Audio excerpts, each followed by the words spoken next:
And we're up here at the start now for the Princess Elizabeth Challenge Cup. What an incredible event this has always been, but is certainly becoming with this rule change. Bedford School versus St Paul's School. And St Paul's, one of the, the favourites for the event.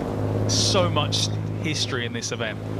Last year, I think, of all the times I've seen them win it since 2015, last year I thought was the most special because it wasn't on the cards, and they were just racers. That's all I can say. Every round they did something different, and it was amazing to watch, like what Bobby Thatcher's been able to do with the young athletes last year. So they're all back, most of them back this year for another go.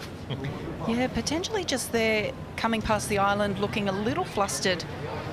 St Paul's School, who are here closest to us on screen in the Buck Station.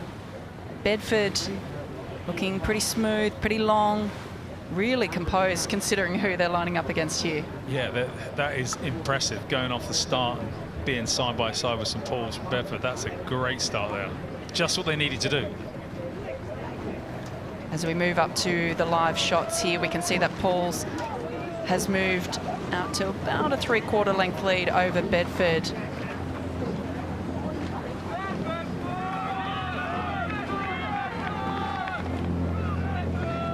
Great overhead shot there of both crews. St Paul's absolutely one of the favourites. But we should talk about, and you might well have spoken to Tim about this morning, but it is going to be the talk of the regatta, of course, is the change. The PE going from a school event into a junior event now. And we saw the first junior crew win this morning, win their round in Henley history. Because I didn't go to a school, I've got my own views on this, and I think it's great. Some people would disagree with me, but I think, we're open to all. We want more people to do the sport. It can't just be for a section of society to do it. Come from an environment, if you want to call it that. It's for everyone. And we want everybody to experience racing over the course. No one should have a birthright to anything at the regatta, so I think it's a huge step forward, and I'm really proud we've done that. We've kind of integrated that into the event, so it is open to everyone.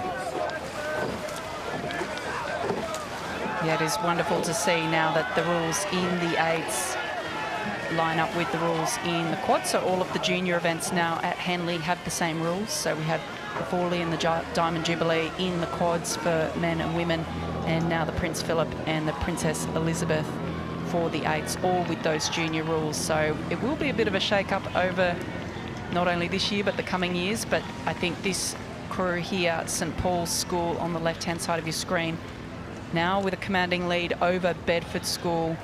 Irrespective of the rules, they will be one of the crews to beat.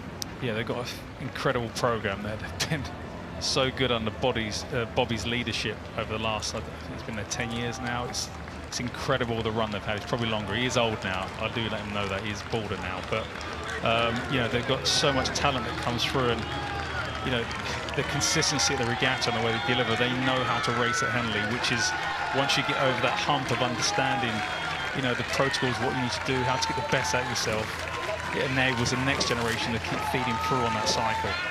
It's actually a really important point, the knowing how to race at Henley. It's something that when the international crews come across, that it sort of takes at least one visit to kind of get your head around that, because it is entirely different to any other form of racing.